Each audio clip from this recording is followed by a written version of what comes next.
90 ചാക്കുകളിലായി സൂക്ഷിച്ച ലക്ഷങ്ങൾ വിലമതിക്കുന്ന നിരോധിത പുകയില ഉൽപ്പന്നങ്ങളുമായി രണ്ടുപേരെ കൽപ്പകഞ്ചേരി പോലീസ് പിടികൂടി.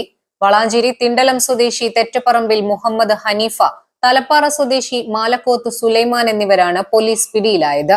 വ്യാഴാഴ്ച രാത്രി 12 മണിയോടെ പോലീസിന് ലഭിച്ച രഹസ്യ വിവരത്തിന്റെ അടിസ്ഥാനത്തിൽ പട്ടണടർക്കാവ് നമ്പ്യായക്കുന്നിലുള്ള ആക്രിക്കടയിൽ സൂക്ഷിച്ച നിരോധിത പുകയില ഉൽപ്പന്നങ്ങളാണ് പരിശോധനയിൽ കണ്ടെത്തിയത്. 98 ചാക്കുകളിലായി 74,625 പാക്കറ്റ് നിരോധിത പുകയില ഉൽപ്പന്നങ്ങളാണ് ഇവിടെ നിന്നും പിടികൂടിയത്. കടകളിൽ മൊത്തമായും ചില്ലറയായും വിൽപ്പന നടത്താനായി സൂക്ഷിച്ചതായിരുന്നു ലഹരി ഉൽപ്പന്നങ്ങൾ. പ്രതികളെ കോടതിയിൽ ഹാജരാക്കി.